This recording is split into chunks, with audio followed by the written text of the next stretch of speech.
मिथ्या दृष्टि का कितना भी तेज पुण्य क्यों ना हो, कितना भी तेज, पूरे विश्व का स्वामी भी क्यों ना बन जाए, एक समय आएगा मिथ्या दृष्टि का पुण्य खत्म हो जाएगा। एक समय आएगा, सम्यक दृष्टि का पुण्य कभी जिंदगी में खत्म नहीं होता।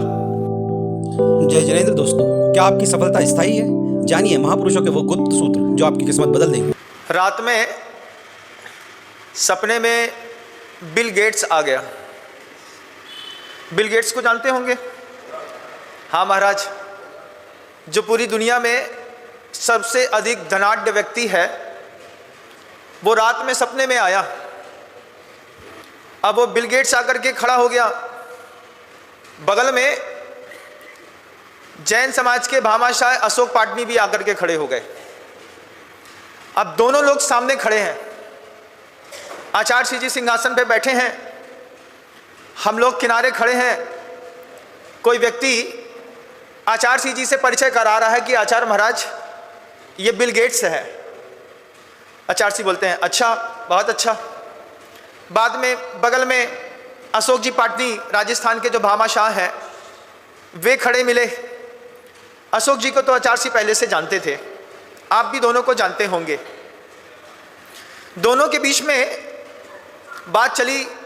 बिल गेट्स हैं, बहुत पुण्यात्मा हैं, खूब पुण्य किया है इनने, गौशालाएं खुलवाई हैं इन्हीं ने, अपनी ताकत पर बड़ी बड़ी हॉस्पिटल खुलवाई हैं इनने, अपनी ताकत पर बहुत सारे बच्चों को चैरिटी करी है इन्होंने, अपनी ताकत पर देश का नक्शा बदल दिया।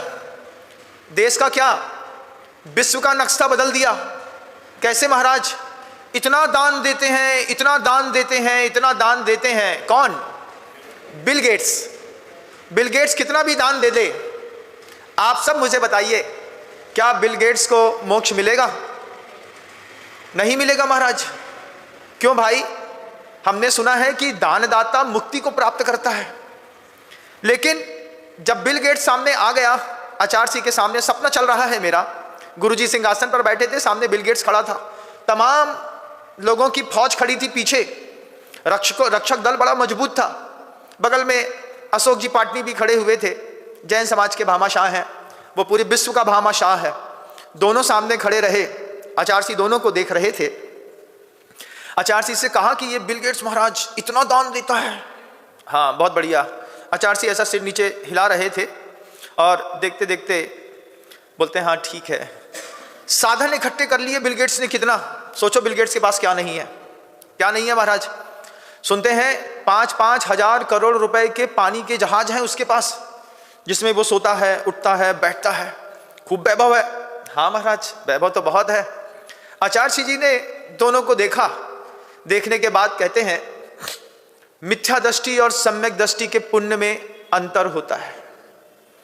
मिथ्या दृष्टि का पुण्य, मिथ्या दृष्टि के पुण्य से मिथ्या दृष्टि 16वें स्वर्ग तक जा सकता है। अगर गृहस्थ है तो, मुनि बनकर के साधना करेगा तो 9वें ग्रहवेयक तक जा सकता है। उसके बाद मिथ्या दृष्टि की गति नहीं है। सम्यक दृष्टि की गति उसके आगे अनुदिश और अनुत्तर विमानों में भी होती है। लेकिन अंतरंग में सम्यक दर्शन नहीं होने के कारण बिल गेट्स जैसा इंसान भी क्यों ना हो। आचार्य जी मुस्कुरा रहे थे और आशीर्वाद दे करके बिल गेट्स को तो भेज दिया। फिर कमरे में आकर के समझा रहे थे, महाराज सही में बिल गेट्स आया था, सपने की बात कर रहा हूं, मेरे सपने में आया और सपने में बिल गेट्स आए और अशोक पाटनी दोनों खड़े हो गए। अब दोनों के बीच में, समाज के बीच में चर्चा चल रही थी कि कौन ताकतवर ज्यादा है। आचार्य जी कहते हैं सम्यक दृष्टि ज्यादा ताकतवर होता है मिथ्या दृष्टि की अपेक्षा। सम्यक दृष्टि ताकतवर क्यों होता है? गुरु जी कहते हैं मिथ्या दृष्टि का कितना भी तेज पुण्य क्यों ना हो, कितना भी तेज, पूरे विश्व का स्वामी भी क्यों ना बन जाए, एक समय आएगा मिथ्या दृष्टि का पुण्य खत्म हो जाएगा। एक समय आएगा, सम्यक दृष्टि का पुण्य कभी जिंदगी में खत्म नहीं होता। कब तक खत्म नहीं होता महाराज? सम्यक दर्शन की खासियत है, सम्यक दृष्टि का पुण्य जब तक वह भगवान न बन जाए तब तक खत्म नहीं होता। मिथ्या दृष्टि का पुण्य बहुत जल्दी खत्म हो जाता है। आपने देखा होगा बहुत सारे धनाढ्य लोगों को बिल्कुल सामान्य जीवन जीते हुए, देखा है कि नहीं? माना बड़े आपके नामवर थे, सदाकत के पुतले इबादत के घर थे, मगर ये तो देखो कि तुम आज क्या हो, जमाने में तुम किस मरज की दवा हो। माना आपके बड़े नामवर थे, आपकी 3 पीढ़ी पहले हो सकता है आपके घर में कोई ऐसा जीव पैदा हुआ हो जो विश्व का भामाशाह हो, मगर ये तो देखो कि तुम आज क्या हो। अपने आप को देखो, गाना मत गाओ हम फलाने खानदान के हैं महाराज, हाँ क्या है, आज तुम क्या हो, जमाने में तुम किस मर्ज की दवा हो। हम किस मर्ज की दवा हैं ये हम देखते हैं। तब आचार्य जी कहते हैं कि मिथ्या दृष्टि का पुण्य एक ना एक दिन तो खत्म हो जाएगा, एक ना एक दिन खत्म होकर के कितना भी दान दे लेना, मिथ्या दृष्टि कितना भी दान ले ले, दे दे। क्या करता है महाराज, गौशाला खुलवाई मिथ्या दृष्टि ने, एक सम्यक दृष्टि ने, दोनों के पीछे के भाव अलग अलग हैं। एक को CNDF का फंड काटना था, 100 करोड़ दान देने हैं, कहाँ दें, इससे अच्छा चलो गौशाला खुलवा दो, वाहवाही हो जाएगी। सम्यक दृष्टि गौशाला खुलवा रहा है, वो बोल रहा है इससे जीव की रक्षा होगी, इनको सुख मिलेगा तो हमको सुख मिलेगा। वो उदाहरण हमेशा दिमाग में रहा कि जब एक जज अपने कोर्ट में जा रहे थे, रास्ते में एक कुत्ते का बच्चा नाली में गिरा पड़ा मिला। जज ने गाड़ी से उतर करके नाली में उतर करके कुत्ते के पिल्ले को बाहर निकाल करके और म्याऊं म्याऊं करते हुए कुत्ते के पिल्ले को बाहर रखा। बाहर निकल करके लोग ने कहा सर पिल्ले के चक्कर में अपने कपड़े बर्बाद कर दिए। लोग बोलते हैं पिल्ले के चक्कर में कपड़े बर्बाद नहीं कर लिया, पिल्ला तो कुछ कर ही नहीं रहा था, पिल्ले के निमित्त से जो मेरे मन के अंदर करुणा पैदा हुई, मैंने उस करुणा को जीने के लिए मैं नीचे तक उतरा, फिर चाहे उसमें मेरा कपड़ा बर्बाद हो चाहे मेरा शरीर, कोई फर्क नहीं पड़ता। सम्यक दृष्टि का दिमाग अलग होता है, मिथ्या दृष्टि का दिमाग अलग होता है। बिल गेट्स कितना भी आसामी क्यों ना हो, क्या आपको लगता है कि कभी बिल गेट्स को मोक्ष होगा? नहीं होगा। आप लोग तो बहुत पढ़े लिखे हैं, कितने अच्छे से जानते हैं बिल गेट्स को मोक्ष नहीं होगा। क्यों नहीं होगा महाराज? मिथ्या दृष्टि है। सच्चे देव सच्चे शास्त्र सच्चे गुरु की कीमत नहीं जानता। आपसे कह दें आप सच्चे देव सच्चे शास्त्र सच्चे गुरु की कीमत जानते हैं क्या? पता है सच्चे गुरु को दान देने पर क्या होता है? जैसे गाय को पानी पिलाओ ना, तो गाय को पिलाया गया पानी दूध में परिवर्तित हो जाता है, ऐसे सच्चे देव सच्चे शास्त्र सच्चे गुरु को दिया गया दान उस तरीके के सातिशय पुण्य में परिवर्तित होता है कि जिसको भोगते भोगते भोगते ओजस तेजो विद्या वीर विजय विभव सनाथा महाकुला महार्था मानव तिलका भवंती दर्शन पूता, इतनी सारी चीजें मिलती हैं। गाय को पानी पिलाओ एक बाल्टी, गाय पानी को दूध में कन्वर्ट कर देती है। एक साधु को कुछ दान दो, दान देने पर साधु आपके दान को आपके सातिशय पुण्य में कन्वर्ट करता है। महाराज देखा तो नहीं है, आपको जरूरत होगी इसलिए आप ऐसा बोल रहे हैं। बिल्कुल सही बात है, आपका ऐसा सोचना लाजमी है। सम्यक दृष्टि ऐसा नहीं सोचता। सम्यक दृष्टि की सोच में मिथ्या दृष्टि की सोच में जमीन आसमान का अंतर होता है। क्या अंतर होता है महाराज? वो अंतर ही तो देखिए आप, बताइए ना। बिल गेट्स मोक्ष क्यों नहीं जा सकता? और अशोक जी पाटनी के बारे में जब आप कभी भी दान की बात सुनते हैं उनकी, तो मन के अंदर भाव तो आता होगा ना, कैसा सातिशय पुण्य बांधा है इस महापुरुष ने, आज नहीं तो कल जरूर मोक्ष जाएंगे, ऐसा आप बोलते हैं क्योंकि सम्यक दृष्टि है। सम्यक दृष्टि का जो अंग है जिसमें करुणा उसका मुख्य अंग माना गया है, तिसिदम्बा भुक्किदम्बा दुहिदम दत्थून जो ही दुहिद मणो परिवज्जति तम किविया तस्सेसा होन्ति अनुकंपा। तिसिदम्बा भुक्किदम्बा, कोई प्यासा है, कोई प्यासा है, प्यासे की प्यास मिटाना सम्यक दृष्टि का काम है। उसके लिए कुंदकुंद भगवान ने कहा है तिसिदम्बा भुक्किदम्बा, कोई त्रसित है या भूखित मतलब भूखा है, दुहिदम कोई दुख में है, दुहिद मणो उस दुखित मन वाले की अगर कोई रक्षा नहीं कर पा रहा वो सम्यक दृष्टि हो नहीं सकता। आप बहुत सारे तीर्थों की वंदना के लिए निमित्त से जाते हैं, वंदना की निमित्त से कई बार ऐसे तीर्थ क्षेत्रों में जाते होंगे जिन क्षेत्रों पर आदमी किसी भी प्रकार की कोई व्यवस्था नहीं होती। मंदिर में कंगूरे जाले लटक रहे हैं, दरवाजा टूटा हुआ देखा होगा आपने किसी क्षेत्र का।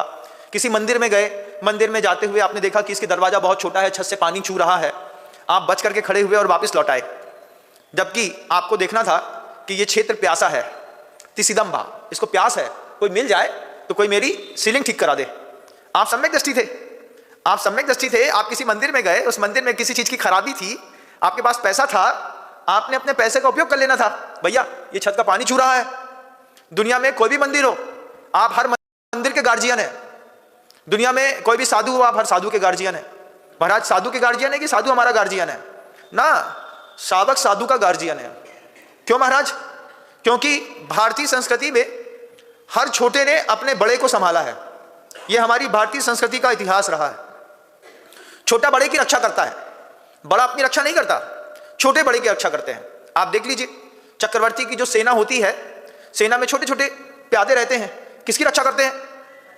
चक्रवर्ती की रक्षा करते कि नहीं करते? करते हैं। अभी देख के आया सेठ साहब के यहाँ लगातार गार्ड्स लगे हुए हैं, मूंछ वाला अलग है, पूंछ वाला अलग है, अलग अलग तरीके के हैं। किसकी रक्षा कर रहे हो? छोटा बड़े की रक्षा कर रहा है कि नहीं कर रहा? कर रहा है। दुनिया का रूल है कि छोटा ही बड़े की रक्षा करता है, बड़ा अपनी रक्षा नहीं करता। आप छोटे थे, साधु बड़ा है आपकी नजरों में, है ना? छोटे का काम है बड़े की रक्षा करना। इनकी रक्षा कौन करेगा? हम ही करेंगे, और कौन करेगा? हम भी छोटे हैं किसी के लिए, हम भी अपने बड़े की रक्षा में लगे हैं। वो बड़े अपनी रक्षा नहीं करते, उनकी रक्षा कौन करेगा? हम करेंगे, और कौन करेगा? भारतीय संस्कृति कहती है छोटा बड़े की रक्षा करता है। इस छोटे और बड़े की रक्षा करते पर, जब छोटा बड़े की रक्षा करता है ना, तो छोटा बड़े पर कोई एहसान नहीं करता है। इस शब्द को माथे पे रखिएगा। छोटा बड़े की रक्षा करके बड़े के ऊपर कोई एहसान नहीं करता, कोई कृपा नहीं करता। कृपा और एहसान दीनहीन लोगों पर की जाती है। किसके ऊपर? बेचारा कुछ नहीं मिलता, इसको हम नहीं देंगे तो दीनहीन है। तो देव शास्त्र और गुरु इनके ऊपर किए गए दान देने के बाद मन के अंदर ये बात आए कि हमने कृपा करी, नहीं तो तुम्हारा काम ना हो। तो तुम मूर्ख थे, एक नंबर के मिथ्या दृष्टि थे। तुमको पहले अपनी धारणा सुधारनी पड़ेगी। मैंने देव शास्त्र गुरु की रक्षा करी क्योंकि मैं सम्यक दृष्टि था। अगर तुम सम्यक दृष्टि नहीं हो, तुम मिथ्या दृष्टि हो, तुम्हारे पास पैसा है, तुम दान देते हो, बाद में ये चीज कहते हो हमने ना संभाला होता तो पूरा मंदिर टूट जाता। इस चीज का जो अहंकार मन के अंदर आया, इसी से तुम्हारा सिंहासन धंसना शुरू हो गया। तुमने देवशास्त्र गुरु को दान देकर के देवशास्त्र गुरु के ऊपर कोई एहसान नहीं किया। साधु को चौका लगाया, साधु को रोटी खिलाई, महाराज हम रोटी ना खिलाएं तो रोटी ना मिले। तुम मूर्ख हो एक नंबर के। तुमने साधु को दान दिया है, उस दान पे तुम्हारा कर्तव्य था सम्यक दृष्टि का। छोटा बड़े की रक्षा करेगा और सबसे अच्छे तरीके से करेगा। अगर छोटा बड़े की रक्षा नहीं करेगा तो छोटा मिथ्या दृष्टि भी होगा और कुधर्मी भी कहलाएगा। तुमको जो अपने आप को समझना हो। लेकिन आगम ग्रंथ आपके लिए क्या कहता है? अगर छोटे ने बड़े की रक्षा नहीं करी, तुमने हमारी नहीं करी, हमने उनकी नहीं करी और उनने उनकी नहीं करी, किसी भी छोटे ने बड़े की रक्षा नहीं करी और छोटा इस चीज में फूल गया, मैं ही हूं अहमेंद्र, ये नहीं, ये अहंकारी की भाषा मोक्ष मार्ग में नहीं चलती बंधुओं। मोक्ष मार्ग में मोक्ष मार्ग की व्यवस्था चलती है। मोक्ष मार्ग में गुरुदेव ने हम सबको सिखाया है, छोटों के ऊपर बड़ी जवाबदारी, बड़ों के ऊपर भी बड़ी जवाबदारी। महाराज फिर बड़ों की इतनी पूजा करते हैं मंदिर में भगवान की हिम्मत है अपनी रक्षा कर ले? बताओ, मैं अपना मंदिर तो बनवा ना पाए भगवान, 10 साल हो गया, वे बेचारे थक गए कि कोई पाटनी जी आएंगे, कोई गोदा जी आएंगे, कोई बाकली वाला आएगा, कोई बड़जाते आएगा, कोई आएगा हमको कुछ पैसा देगा। वे भगवान अपना मंदिर तो बनवा नहीं पा रहे, हमारी आपकी खाक रक्षा करेंगे? आप बताओ, न कर पाएंगे।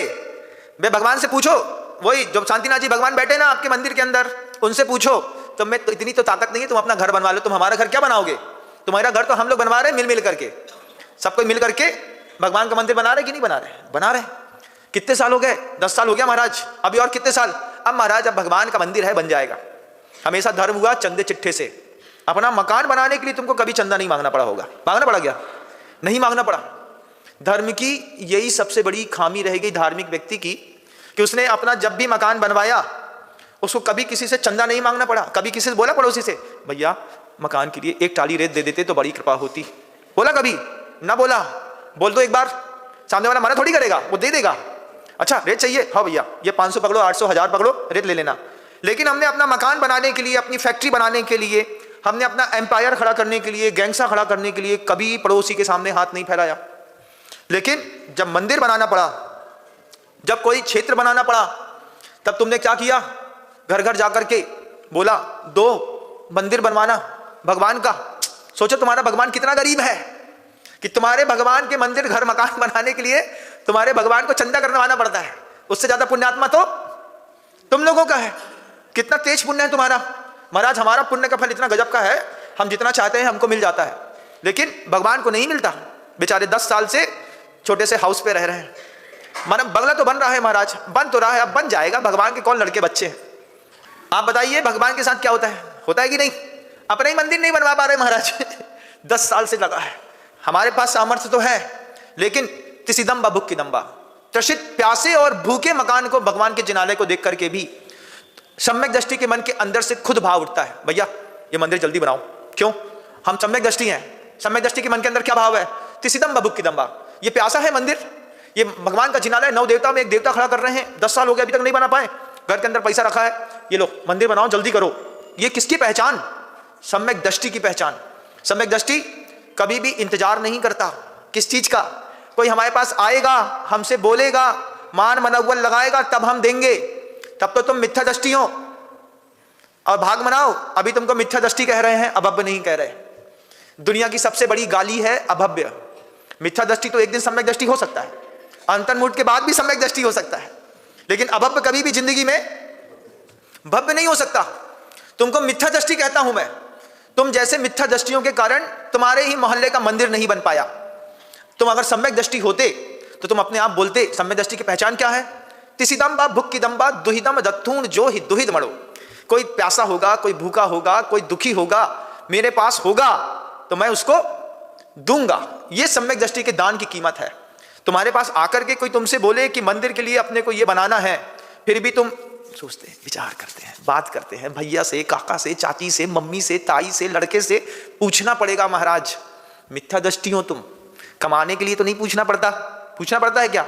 महाराज अभी रास्ते चलते ही हमने 3 एकड़ जमीन का सौदा कर लिया, तब तो पापा से फोन लगा के ना पूछा।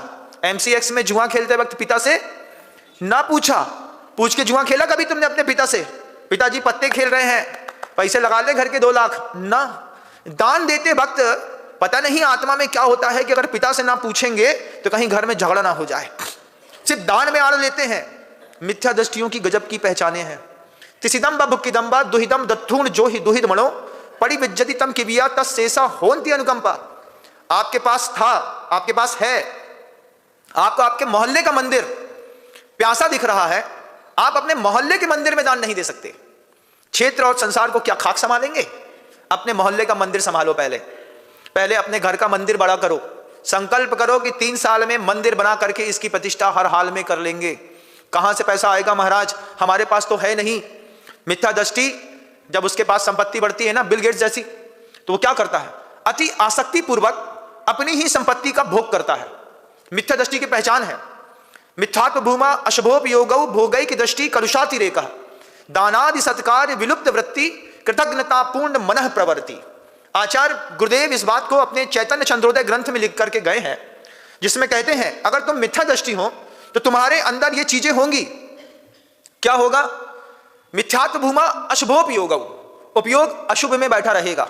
मंदिर के सामने मकान है लेकिन मंदिर में भगवान के दर्शन करने नहीं आता। क्यों नहीं आता? अरे भाई तो मंदिर है, यही से तो दिख रहा है, क्या देख रहा भगवान को? वो बैठे, वो देख, वो देख, वो बैठे, ऐसे बोल करके अपने घर से ही भगवान की उपेक्षा। वो हर इंसान मिथ्या दृष्टि है जो अपने ही नगर में, अपने ही मोहल्ले के जिन देव के सामने दिन में एक बार ढोंक न देता हो। तुम्हारे घर के अंदर कितने हैं देख लीजिएगा। आगम ग्रंथ जो कह रहा है वो मैं आपसे कहता हूं। आपके घर के अंदर एक सम्यक दृष्टि मिलेगा। क्या है महाराज? वो महिला है, सुबह से लगी रहती है, शाम को बैठेगी तो चिटके बनाएगी, सुबह बेटा पूजा कर लो। एक ही सम्यक दृष्टि है, हिल रही है बेचारी बुढ़िया की लाठी के जैसी। आज गिरी की कल गिरी, जिस दिन वो गिरी उस दिन तुम्हारे घर से घर धर्म भी गिरा। क्यों गिरा? महाराज वही है जो संभाली है, नहीं तो हमसे तो कुछ ना हो। वही जो कर दे तो कर दे। मिथ्या दृष्टियों की संख्या कितनी है संसार में? जैन कुल के अंदर देखिएगा, बिल गेट्स और अशोक पाटनी दोनों को खड़ा कर दिया सपने में। आचार्य जी ने अशोक जी पाटनी का समर्थन किया, बोले सम्यक दृष्टि का पुण्य जब तक उसको मोक्ष न मिले तब तक खत्म नहीं होता। बिल गेट्स का आज नहीं तो कल सूख जाएगा। कब तक सूख जाएगा महाराज? सिम चार्ज है 80 साल, 70 साल, 90 साल की। मिथ्या दृष्टि क्या करेगा? अपने पैसे को खूब अपने घर के अंदर रह करके भोगेगा। कैसे भोगेगा? आसक्ति के साथ भोगेगा। कितनी आसक्ति के साथ भोगेगा? जितना हम कभी उपयोग ना कर पाए इतनी संपत्ति इकट्ठी करके रख ली है, लेकिन न खाएंगे न खाने देंगे। नरेंद्र मोदी का डायलॉग तुमने ले लिया। नरेंद्र मोदी कहते थे ना शुरुआत में, न खाऊंगा न खाने दूंगा। ये बात तुमने पकड़ ली, न खाऊंगा न खाने दूंगा। तुम्हारी दृष्टि में भ्रम पैदा हो गया। तुम सोच रहे हो हम संभाल के रख रहे हैं किसी और के लिए, अरे वो भी मिथ्या दृष्टि है। उसके अंदर भी इतनी आसक्ति है इंद्रिय विषयों की कि तुम्हारी संपत्ति वो उसी में बर्बाद करने वाला है। क्या करें महाराज? सम्यक दृष्टि का पुण्य संचय करो। सम्यक दृष्टि का पुण्य कैसा संचय होगा? अशोक जी पाटनी भामाशाह के जैसा होगा। क्या है? तिसिदम्बा भुक्किदम्बा। कोई भी प्यासा दिखेगा हम पानी देंगे, कोई भी भूखा दिखेगा हम भोजन देंगे। कोई भी व्यक्ति दुहिदम दुत्थीण जो ही दुहिद मरो, कोई दुखी मन वाला मिलेगा उससे पूछ लो क्या तकलीफ क्या है? अरे भैया 2 सीढ़ी और बन जाती मंदिर की तो अच्छा हो जाता। अरे हाँ ले पैसा ले, हमारे भी किसी काम का नहीं आ रहा, तेरे भी किसी काम का नहीं लगा मंदिर में। सम्यक दृष्टि ऐसा कमाल करता है, उत्साह के साथ खुद आकर के बोलता है समाज के अध्यक्ष से, भैया ये मंदिर में कुछ पैसे बच गए थे, इस बार 1 करोड़ का धंधा किया था, 40 लाख एक्स्ट्रा बच गए, पूरा खर्चा काटने के बाद 25 लाख आप रख लो, 15 लाख जमा करा देते बच्चे के नाम पे। तो 25 लाख खुद ला करके वो देगा, ये पकड़ो मंदिर जल्दी बनाओ। क्यों? हमको अपने सम्यक दृष्टि होने की पहचान इसी मंदिर से घोषित करनी है। इसी मंदिर के निमित्त से हम सम्यक दृष्टि है कि मिथ्या दृष्टि हम पहचाने जाएंगे। आप सब भी पहचाने जाएंगे इसी मंदिर के निमित्त से। क्या है, कोई मांगेगा तो देंगे, अपत के काय को दो। अब कुत्ता बोलेगा क्या तुमसे? पिल्ला जो पड़ा था नाली के अंदर, वो क्या बोलेगा मुझे बचाओ? उसको देख करके तुम्हारे अंदर खुद भाव पैदा होना चाहिए। सम्यक दृष्टि की पहचान है, क्या पहचान है? पर की पीड़ा अपनी करुणा की परीक्षा लेती। हमारे अंदर करुणा होगी, सामने वाले की पीड़ा दिखेगी, पीड़ा दिखेगी तो हमारी करुणा की परीक्षा होती है। उसको पीड़ित देख रहे हैं, हमारे पास है, उसको बचा लो भैया, नहीं तो फिर कोढ़ी देखा होगा आपने। कोढ़ी की क्या खासियत है? जिसको सफेद दाग हो जाते हैं, कोढ़ हो जाता है, उसको डॉक्टर जब इलाज कराने के लिए लेके जाओ किसी डॉक्टर के यहाँ, महाराज इनको देखिए डॉक्टर साहब क्या हो गया है, शरीर में सफेद दाग हो गए हैं, तो वो सुई उठाएगा, सुई उठा करके ऐसा टोंच करके देखेगा, असर हो रहा है? नहीं हो रहा। इधर हो रहा है? नहीं हो रहा। इधर हो रहा है? नहीं हो रहा। अच्छा, सुई को रख देगा, एक छोटा सा हथौड़ी उठाएगा, जैसे लोहार के हथौड़ा होता है, डॉक्टर के यहाँ एक हथौड़ी होती है, वो धीरे से आपकी हड्डी में ऐसा मार के देखेगा, यहाँ पे आपको पेन हो रहा है? नहीं हो रहा। यहाँ पर वेदना हो रही है? नहीं हो रही। वो कहता है आपको शरीर में वेदना ही नहीं हो रही। जहां जहां आप संवेदन शून्य है, वहीं वहीं आपके जीवन में कोढ़ है। किस किस जगह आप संवेदन शून्य है आप देख लीजिए। जैसे शरीर में कोढ़ होगा तो सबसे पहले संवेदना खत्म हो जाएगी, और जब तुम्हारी अंतर मन में कोढ़ होगा तो तुम्हारे मन की संवेदना भी खत्म हो जाएगी। संवेदना ही नहीं है महाराज, किसी बात की संवेदना नहीं है तुमको, बस अपने इंद्रिय सुख की संवेदना है। हमको खाने मिल गया, बढ़िया था, रसमलाई थी महाराज, बेहतरीन बना था, पनीर बना था, कुछ छोले कुलचे थे, खाए पिए, मुंह साफ किया और चले आए। ये क्या है? ये संवेदन शून्यता है। ये संवेदन शून्य आप अगर तन के हैं, संवेदन शून्य आप अगर मन के हैं, तो कोई तन का कोढ़ी मिलता है और कोई मन का कोढ़ी मिलता है। संवेदन शून्य कभी भी सम्यक दृष्टि नहीं हो सकता। सम्यक दृष्टि को दिखता है, पर्याय के परिणाम समझ में आते हैं उसको। अरे कितना दिन जिंदा रहेंगे भाई, लटक गया है कमर, अब क्या होने वाला है? बस अब धीरे से 1 आध दिन जो है ना, बर्न थेरेपी होगी आपकी। बर्न थेरेपी समझते हैं? 2.5 कुंटल लकड़ी बुलाई जाएगी आपके नाम पे, बेहतरीन सीधा करके लटाया जाएगा, उसके ऊपर लकड़ी रखे जाएंगे, थोड़ा कपूर डालेंगे और डालडा और शुद्धि मिला करके जाने दो। अब अंतिम थेरेपी का टाइम आने वाला है, बर्न थेरेपी आने वाली है, उसके पहले विचार करना है हम सम्यक दृष्टि का पुण्य लेकर के इस धरती पर आए कि मिथ्या दृष्टि का पुण्य लेकर के आए। बिल गेट्स की जैसी संपत्ति है, दानदाता भी हैं, लेकिन मन के अंदर अगर मान लो संवेदनशीलता नहीं है तो आचार्य अशोक जी पाटनी जैसे लोगों को पसंद करते थे। क्यों? क्योंकि सम्यक दृष्टि का पुण्य अंतिम समय तक काम करता है। मिथ्या दृष्टि का पुण्य आज है, कल है, परसों है, एक ना एक दिन सूख जाएगा। उसकी आसक्ति हर चीज में जबरदस्त है। बिल गेट्स को देखो, उम्र में 80 साल का होगा कि नहीं होगा महाराज, स्कैंडल में पकड़ा गया। बिल गेट्स महिलाओं के साथ स्कैंडल में पकड़े गए। बिल गेट्स पकड़े गए, आप पकड़े गए कि नहीं पकड़े गए महाराज? हम नहीं पकड़े गए, भले आप पकड़े ना गए हो, लेकिन केवल ज्ञान की आंख में तो आप भी पकड़े गए। केवल ज्ञानी जिस आंख से आपको देख रहा है, उस ज्ञान में तो उसके भी दिख रहा होगा कि 80 साल का होने के बाद भी इसको स्पर्शन इंद्रिय कितनी आसक्ति है। शरीर में भोगने की ताकत तो नहीं है, लेकिन दिन भर मोबाइल में देखता रहता है, उसी चीजों को बड़ा करके देखता है, छोटा करके देखता है, रोक के देखो। ये क्या है? किसकी पहचान है? बिल गेट्स तो पकड़ा गया, तुम पकड़े नहीं गए जमाने के सामने, लेकिन उसकी नजरों से कुछ छुपा गया। आपके सर्वज्ञ परमेष्ठी तो सब देखते हैं कि नहीं देखते? बताओ तो थोड़ा। देखते हैं। अगर सर्वज्ञ परमेष्ठी तुम्हारा हिसाब किताब करें तो तुमको कौन सा स्वर्ग मिलेगा? तुम बताओ। अच्छा कौन से? महाराज स्वर्ग की बात ही मत करो, वो तो फोटो में स्वर्गीय लिख जाए इतना ही बहुत है, नहीं तो उसमें भी आदमी LILD लिख देता है, लेट लिख देता है इंग्लिश वाला। हिंदी वाला स्वर्गीय भी बड़ा मुश्किल है। पूज्य पिताश्री फलाने चंद जी लिख दिए, भैया इसमें स्वर्गीय और लिख देते, कहाँ पता कहाँ गए पापा। क्यों? भरोसा ही नहीं है किसी चीज का। क्यों भरोसा नहीं है महाराज? क्योंकि अपने आप को अभी सम्यक दृष्टि को समझ नहीं पाए आप। दुनिया में सब करते हैं, सारी चीजों में दान देते हैं, इन्वॉल्वेशन रहता है, कोई कहेगा तो कर देंगे, नहीं तो नहीं करेंगे, लेकिन सम्यक दृष्टि की पहचान है, उसकी आंख में दिखेगा और वो शुरू हो जाएगा। मंदिर के अंदर एक चटाई टूटी पड़ी होगी। हाँ महाराज, देखते हैं कि नहीं? देखते हैं। मंदिर के अंदर चटाई टूटी है तो अध्यक्ष को फोन लगा करके बोलोगे कि इसकी चटाई बदल दो, जबकि क्या दिमाग होना चाहिए था, पहले 2 चटाई बाजार से खरीद के लाते, फिर माली से नहीं तो कमरे में या फिर मंदिर के किसी सदस्य को बोलते, भैया हम ये 2 चटाई लाए हैं, हम ये नई रख दी है, पुरानी खराब वाली उठा ली है। पुरानी खराब वाली उठा करके पुरानी खराब वाली किसी भिखारी को, गरीब को दान में दे देते, नई वाली मंदिर में रख देते। तुम्हारी पहचान नियत हो जाती। हम कहीं पर भी गलत देखेंगे, कहीं पर भी असंतुलित देखेंगे, हमारे पास होगा, हम सुधारेंगे। ये हमारी पहचान है, सम्यक दृष्टि की पहचान है। लोग बताते हैं ना अशोक जी के इस बारे में, महाराज आज अशोक जी की बात क्यों, किशनगढ़ के अंदर हैं और उनका वैभव देख रहे हैं चारों तरफ से।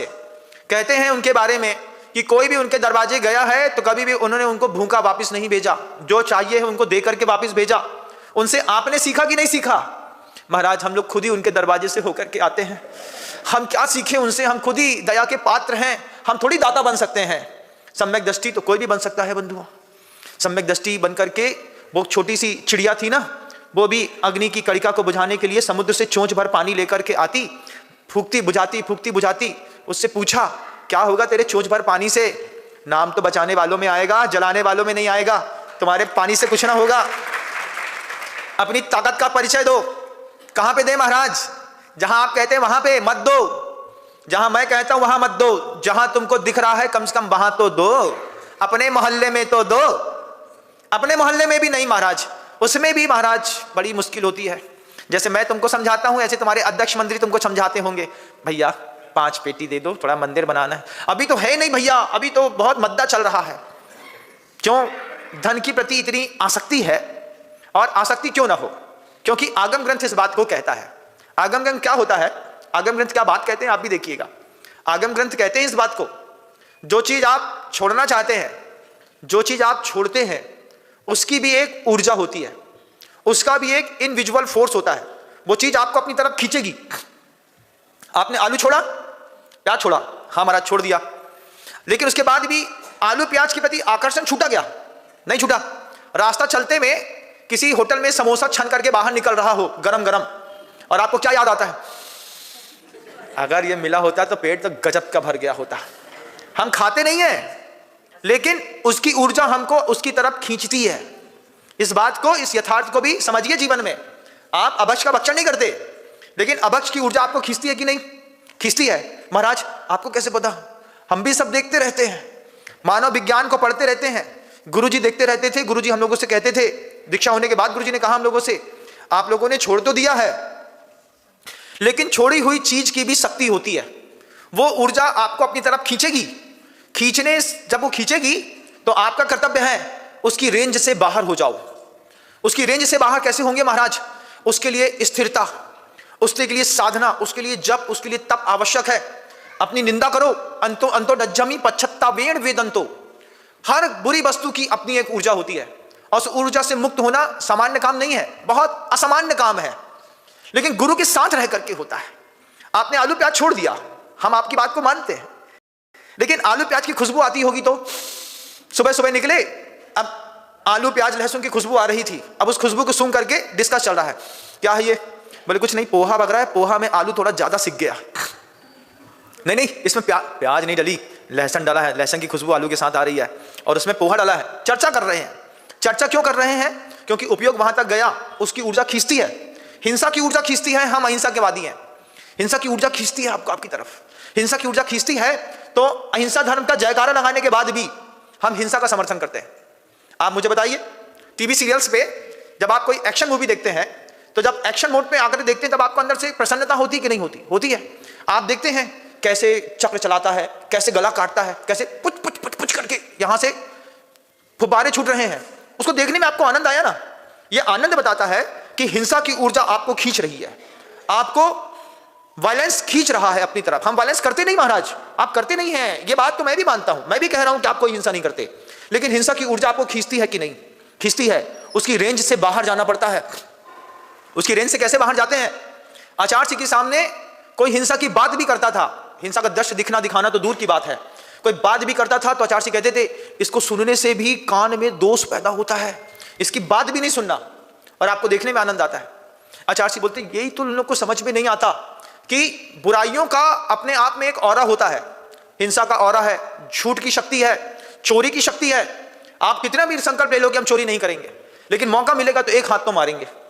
मेरे साथ खुद जीवन में हुआ बंधुओं, अपने आपके साथ, हाँ मेरे साथ हुआ। अभी पहले तो सोचता था कि कभी ऐसा होता नहीं होगा, लेकिन जीवन का अंतरंग है, मुझे बोलने में कभी भी संकोच नहीं हुआ। कुंडलपुर के बड़े बाबा की मंदिर के लिए ऊपर चढ़ रहा था। चढ़ते में कई बार ऐसा होता था कि कभी कोई अंगूठी पड़ी मिल गई, कभी कोई पायल पड़ी मिल गई, किसी के 500 रुपए पड़े मिल गए। इन सब चीज़ों में कभी हाथ नहीं गया, कभी सोचा भी नहीं। लेकिन एक दिन कमाल हुआ। एक दिन कमाल क्या हुआ, एक दिन जब मैं कुंडलपुर के बड़े बाबा जी की ऊपर चढ़ रहा था, जा रहा था, तो जाते में सामने से सूरज के प्रकाश में नीचे बीच में एक हीरे की अंगूठी चमक रही थी। हमने हीरे खूब देखे हैं, हम बहुत दूर से पहचानते हैं कि ये हीरा है कि जरकिन है कि क्या है, सब चीज़ हाथ से होकर के गुजरी हमारे।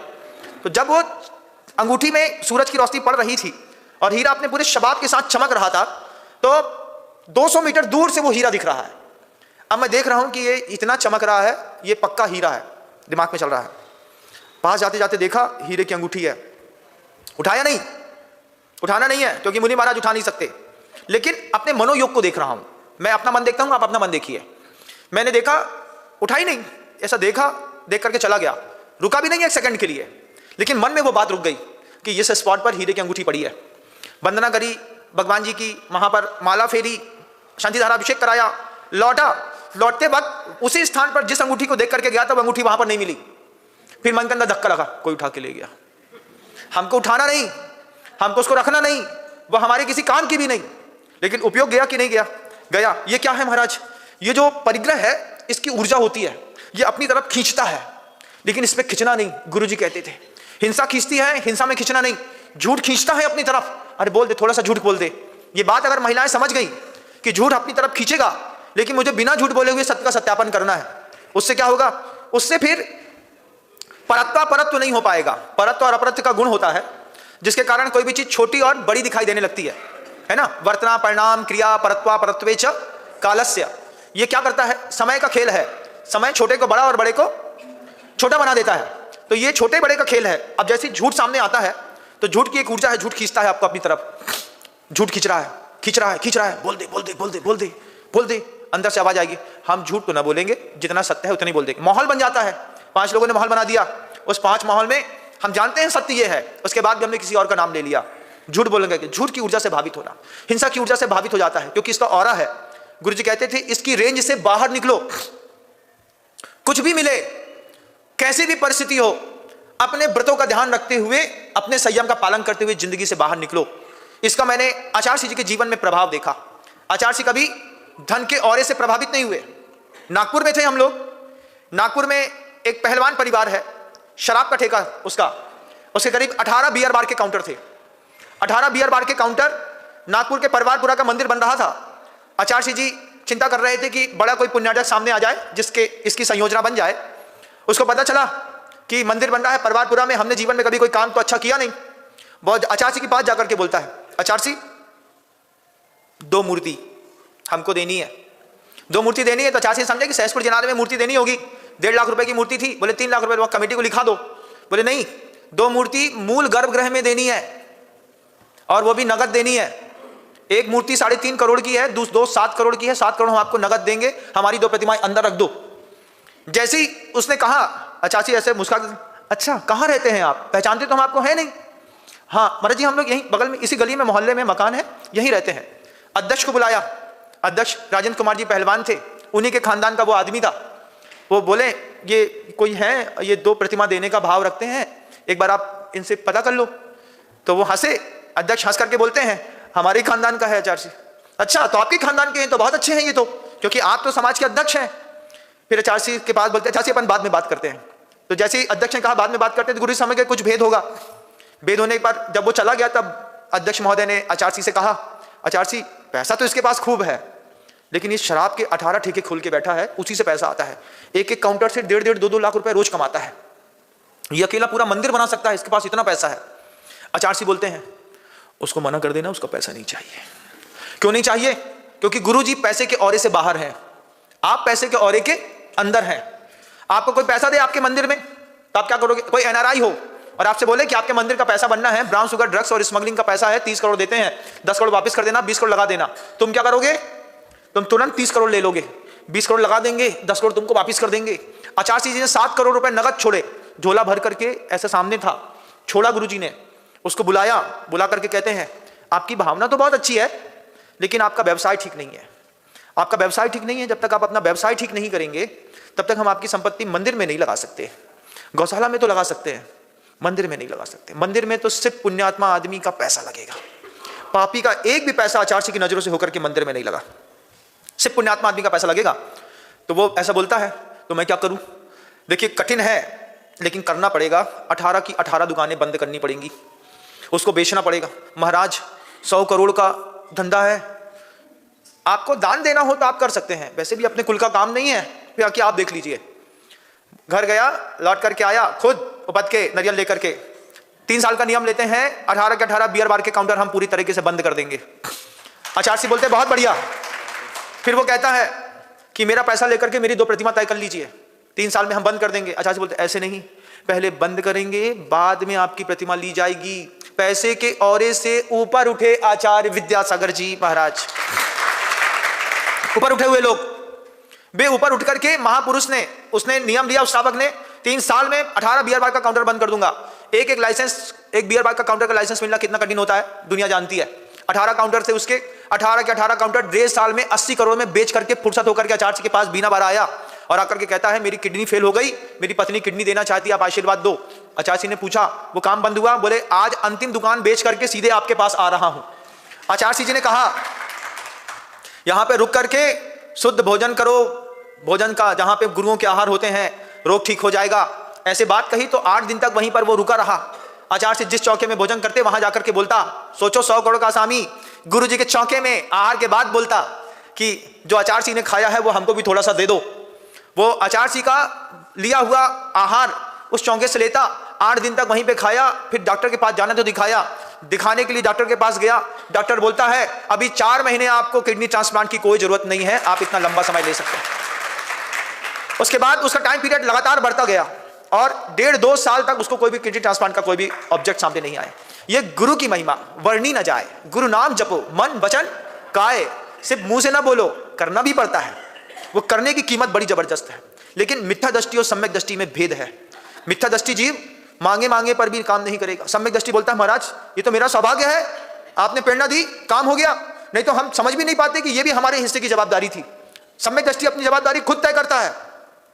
जब अशोक की पार्टी ने आरके कम्युनिटी हॉल बनाया होगा तो तुम लोग से पूछ के बनवाया क्या? नहीं, क्या हुआ? उसको जवाबदारी दिखी, बना दो, समाज के लोगों का व्यवहार अच्छे से निपटता रहेगा, होता रहेगा, कम पैसे में लोगों का धर्म ध्यान होता रहेगा। तुम्हारे धर्म ध्यान के निमित्त से उस सम्यक दृष्टि ने इतना बड़ा हॉल बनाया, 1 करोड़ रुपए खर्चा करते शादी में, 2-5 लाख रुपए में काम कर लिया आपने, मेंटेनेंस चार्जेस मात्र दे करके। ये क्या था? सम्यक दृष्टि की सोच का परिणाम है। आप क्या हैं? सम्यक दृष्टि की मिथ्या दृष्टि खुद तय करिएगा। मैं आपको मिथ्या दृष्टि बोलूंगा नहीं, मैं आप सबको सम्यक दृष्टि ही मानता हूं, लेकिन आप खुद परिणाम तय करिए अपने कि कितनी आसक्ति है आपको धन के प्रति, कि आप अपने मोहल्ले का मंदिर न बनवा पाए। क्या दुनिया का क्षेत्र बनाएंगे आप? मोहल्ले के मंदिर की चिंता करते, टारगेटेड काम करते, 3 साल में हम सब मिलकर के कर लेंगे। जब उस महापुरुष ने पूरी की पूरी समाज खड़ी करी है, खड़ी है कि नहीं? किशनगढ़ के अंदर रहने वाले हर जैन समाज के व्यक्ति के ऊपर उनका कोई ना कोई तो अनुकंपा बनी है। तो यही सोच लेते कि हम सब मिलकर के ये कमाल करके दिखाते हैं, 3 साल में टारगेटेड टाइम में मंदिर पूरा करके खत्म कर देते। लोग बोलते सारे सम्यक दृष्टियों ने मिलकर के भगवान का जिनालय बहुत अच्छे से बना दिया। भावना तो ऐसी होनी चाहिए थी कि किसके पास संपत्ति अकूत होती और प्रभाव दिख रहा होता, वो खुद ही बोलता अरे यार 4 प्लाट हमने अपने बेच करके पूरा का पूरा पैसा मंदिर में दे दिया। दुनिया भर में वो भामाशाह तो देते हैं, कम से कम अपने मोहल्ले के मंदिर में हम दान दे दें, हमारी आने वाली पीढ़ियों को प्रेरणा मिलेगी। लेकिन बड़ा कठिन है। क्या कठिन है महाराज? महाराज वही बात है आप जो कह रहे हैं ना कि ऊर्जा खींचती है, परिग्रह की ऊर्जा खींचती है, मेरा पैसा ना चला जाए। एक थे सेठ दानचंद थे, उनका नाम था दानचंद, हमने कहानी पहले भी कही है। उनसे कभी पैसा तो निकला नहीं, एक दिन सोते सोते सपने में उनको दान देने का भाव आ गया। भाव आया तो हाथ में 1 रुपए का एक सिक्का निकाला, बोले आज 1 रुपए का सिक्का दान देंगे चाहे कुछ हो जाए। अब हाथ में ऐसा निकाल करके हाथ में रख लिया, कस के पकड़े रहे, सोचते रहे दूं कि नहीं दूं, लेकिन सोच के आए थे मंदिर में दान देना है आज 1 रुपए। अब मंदिर की जब गुल्लक सामने आ गई, हाथ में मुट्ठी में ऐसा मजबूत पकड़े थे, दूं कि नहीं दूं, ऐसा देख रहे। अब दुनिया जानती है इसका नाम ही बस दानचंद है, इससे निकलता तो कुछ है नहीं। अब वो क्या दानचंद जी दू कि नहीं दू की नहीं दू, सोच रहा है। अंतिम तय कर लिया, देना है। हाथ खोला तो सिक्के में पसीना ही पसीना पड़ा था। सिक्के सोच, तुम रो रहे हो, तुमको हमारे पास से जाने में दर्द हो रहा है, नहीं देंगे हम तुमको, तुम चिंता नहीं करो। उसको पहुंचा, वापिस जेब में धर लिया। वापिस जेब में धर के क्या बोलता है, पत्नी पूछती है आज तुम सिक्का लेके गए थे मंदिर में, डाल के आए? डालने वाला था लेकिन वो सिक्का रोने लगा, उसकी आंख से आंसू निकलने लगे। हमने कहा तुमको हमसे इतना प्रेम है, हम तुमको दान नहीं देंगे, तुम चिंता नहीं करो। हमने वापिस जेब में रखे, वापिस रख के चले आए। ऐसे भी दानचंद हैं दुनिया में। घर से आए होंगे सोच करके कि आज तो मैं दान दे के जाऊंगा चाहे कुछ हो जाए। यहाँ आता थे, अच्छा पैसा तुमको दर्द हो रहा है, हमारे पास से बाहर नहीं जाना, तुम हमारे घर में ही रहो, हाँ तुम अपने सिक्का अपने पेट में फंसा के रखो। दुनिया में ऐसे भी दानचंद हैं। विनम्र सागर का दुनिया में सबसे पाला पड़ता है। भांति भांति के लोग मिलते संसार में, सम्यक दृष्टि मिलते, मिथ्या दृष्टि मिलते, दानी मिलते, अभिमानी मिलते। गुरुजी बोलते कहीं भी जाना बताते जाना सबको कि तुम्हारे साथ जो घटना घट रही है वो औरों के साथ भी घटी है। जो तुम कर रहे हो ये औरों ने भी किया है, और अगर औरों ने नहीं किया होता तो आज तुम जिस जिनालय में जा रहे हैं वो जिनालय तुम्हारे आंख के सामने नहीं होता। ये दान औरों ने भी किया है और उस परिग्रह का संचय भी औरों ने किया है। इतिहास भरा पड़ा है। बिल गेट्स को आप कभी भी मोक्षगामी नहीं मानेंगे, क्योंकि महाराज मिथ्या दृष्टि है। दान देता है खरबों का, उसके बाद भी उसका पुण्य एक दिन सूख जाएगा, लेकिन सम्यक दृष्टि का पुण्य कभी सूखता नहीं है, कभी नहीं सूखता। आज जो पानी पिला रहे हो ये दूध में परिवर्तित होगा। गुरुजी कहते थे परोपकार की वेदी पे चढ़ाया गया फल कभी निष्फल नहीं होता। किसी भी परोपकार की वेदी में हमने अपने पुरुषार्थ न्यायोपार्जित धन के फल को चढ़ाया है, वो वेदी जरूर सफल हुई है, और ऐसी जबरदस्त सफल हुई है कि लोग देखते रह गए। आज आप सबको भी अंतर मन में इस बात को सोचना है कि आपको कौन सी शक्ति खींच रही है, हिंसा की, झूठ की, परिग्रह की, डाह की, मात्सर्य की, क्योंकि इनका ऑरा है। अगर इनका ऑरा नहीं होता तो दुनिया में हर आदमी भगवान बन गया होता। सोचो, रावण को भी शक्ति खींच रही थी, लक्ष्मण को शक्ति खींच रही, कृष्ण जी को शक्ति खींच रही। शक्ति तो खींच रही है ना। इतने बड़े महापुरुष भी किसी ना किसी शक्ति से तो खींच रहे हैं। हम भी किसी ना किसी शक्ति से खींच रहे हैं, खींचे जा रहे हैं, क्योंकि अपराध का भी ऑरा है, असंयम का ऑरा है, लोभ का ऑरा है, क्रोध का ऑरा है, मान का ऑरा है, असंयम का बहुत बड़ा ऑरा होता है। आदमी, आप एक भी व्रत कभी जीवन में निर्दोष ना पाल पाए होंगे। आप खुद बताइए कौन सा व्रत है जो आपने निर्दोष पाला। आपने 10 दिन पर्यूषण पर्व में पानी का त्याग करने का संकल्प लिया, और उसके बाद मान लो एक आध दिन वेदना हुई तो कहीं का भी पानी उठा करके गट्टे से पी लिया। 4 घंटे के लिए भी त्याग की बात करें तो जैसे स्वर्ग के देवता संयम स्वीकार नहीं कर सकते, ऐसी धरती पर रहकर भी कई लोग इतना सा संयम स्वीकार नहीं कर सकते। अष्टमी चतुर्दशी को बोल दो कि भैया चाय का त्याग कर दो, महाराज सब छोड़ सकते हैं, चाय नहीं छोड़ सकते, दुनिया छोड़ सकते हैं, चाय नहीं छोड़ सकते, क्योंकि वो शक्ति खींचती है। असंयम खींचता है, हिंसा खींचती है, पाप खींचता है, कसाय खींचती हैं, संज्ञाएं खींचती हैं, लेशाएं खींचती हैं। हम कितना भी मीठा बोलते हो, आप भी बहुत मीठा बोलते हैं कि नहीं? हाँ महाराज, हमसे अच्छा तो हम तो, आप लोग तो पढ़े लिखे हैं, अपन तो थोड़ा कम पढ़े लिखे बाबू हैं, आप तो ज्यादा पढ़े लिखे लोग हैं, coat pant tie belt suit वाले। लेकिन उसके बाद भी क्या होता है, असंयम की शक्ति खींचती है। क्या खींचती है? असत्य खींचता है, बोल दो असत्य, झूठी बोलो। जब कभी भी लेशाएं खींचती हैं, कष्ट नील कापोत पीत पम शुक्ल 6 लेशाएं हैं, कभी भी शुक्ल लेसा नहीं खींचेगी, लेकिन कष्ट लेसा खींचेगी, और कूट साले को मार, ऐसी भावना अंदर से होती है। बोलते नहीं है, क्यों? बोलेंगे तो हम ही कुट जाएंगे, तो बोलते तो नहीं है आप, लेकिन आप उसकी प्रेरणा अनुमोदना करते हैं। इस औरे से इंसान को बाहर निकलने के लिए पुरुषार्थ करना पड़ता है। गुरुजी ने एक बार हम लोग से पूछा, आलू प्याज छोड़ दिया ना? त्याग तो है महाराज, उसकी खुशबू अच्छी लगती है कि नहीं लगती? अब क्या बोलते, लगती तो है। आलू प्याज की खुशबू सूंघो तो दूर से समझ में आती है कि प्याज में लहसुन ज्यादा है, कि लहसुन में प्याज ज्यादा है, कि आलू ज्यादा है, कि काय की सब्जी बगड़ी, सब समझ में आता है सूंघने में। इतनी अभ्यस्त है ये नासिका। गुरुजी से कह दिया खुशबू तो अच्छी लगती है, तो बोलते हैं वस्तु का तो त्याग है, लेकिन अभी भी उसकी ऊर्जा तुमको खींच रही है। इस ऊर्जा के औरे से, अपनी उसकी रेंज से अपने आप को बाहर निकालो। उसकी रेंज से अगर अपने आप को बाहर नहीं निकाल पाओगे तो कभी भी मुक्ति के द्वार तक पहुंच नहीं पाओगे, क्योंकि जो चीजें तुम्हें खींच रही हैं ये चीजें तुम्हें मृत्यु की सैया पर भी खींचती मिलेंगी। यही झूठ अंतिम समय में भी खींच रहा होगा, यही हिंसा अंतिम समय में खींच रही होगी, यही परिग्रह अंतिम समय में खींचता है, मुझे नहीं छोड़ना। अभी मैं देख के आया, एक इंसान 45 दिन से प्यासा था, 45 दिन से मृत्यु सैया में पड़ा है, लेटा है, शरीर में सिर्फ कंकाल बचा। अच्छा हष्टपुष्ट देखा मैंने उसको, 100 किलो का भी देखा और 19 किलो का भी देखा मैंने उसको। अंतिम समय में 19 किलो का हो गया वो, और 23 दिन से तो पानी नहीं पिया था उसने, एक बूंद। उसके बाद भी उसका शरीर, उसकी आत्मा उसका शरीर नहीं छोड़ रही। क्यों? मैंने उसके कान में जाकर के बोला, उसके परिवार वाले आके हमसे बोलते हैं महाराज उनको बोलो इस शरीर को छोड़ें, उनका शरीर नहीं छूट रहा है उनकी आत्मा से। हमने कहा इसने जीवन में कभी दान नहीं दिया होगा, जीवन में कभी साधु की अनुमोदना नहीं करी। आज उसके परिवार के लोग बोल रहे हैं पिताजी कब मरेंगे, मर नहीं रहे पिताजी। मैंने उसके कान में जाकर के बोला आत्मा तू इस शरीर में किसी लायक नहीं बची, इससे ऊपर नंदीश्वर द्वीप जिनालय मिलेगा, वहां पे रत्नों की प्रतिमाएं मिलेंगी, भगवान मिलेंगे, देव मिलेंगे, गुरु मिलेंगे। 500-500 योजन की चांदी की प्रतिमा देखनी हो, सोने की देखनी हो, हीरे की देखनी हो, छोड़ इस शरीर को। ऐसा बोला तो आंख ऐसा बंद करके एक आंसू यहां से टपक गया। फूलचंद नाम था उसका भी। उसकी संलेखना के अंतिम समय पर हम पहुंचे, एक आंसू ऐसा प्रवचन सुनने के बाद टपक गया। टपकने के बाद 3 घंटे बाद उसकी संलेखना हो गई। 23 दिन से प्राण नहीं छूट रहे थे। अंतिम समय में साधु ने एक संबोधन दिया, अपने परिग्रह के औरे से बाहर निकल। क्या है, शरीर में कुछ बचा नहीं, उसको ऐसा एक उंगली से उठा करके ऐसा छोड़ा जा सकता है, ऐसा शरीर हो गया उसका। लेकिन आत्मा उसके बाद भी वो शरीर नहीं छोड़ रही है। क्यों? परिग्रह की ऊर्जा आत्मा को शरीर में खींच रही है। उस आत्मा को संबोधन है, शरीर को संबोधन नहीं है, पुद्गल को संबोधन नहीं है। तुम्हारे अंदर भी बैठी हुई इस आत्मा को संबोधन है कि जिस ऊर्जा से तुम खिंच रहे हो लगातार, वो खिंचती हुई ऊर्जा से बाहर निकलने का पुरुषार्थ करो। आज नहीं कर पाए तो कभी नहीं कर पाओगे। मुझे बताओ, गुरुजी ने हम लोगों से पूछा कि अगर मान लो तुमको उत्तम द्रव्य क्षेत्र काल और भाव मिल जाए, विदेश क्षेत्र मिल जाए, तो वहां पे जाके तुम क्या करोगे? समझते नहीं थे। आपसे पूछे क्या करोगे वहां पे जाकर के विदेश क्षेत्र में?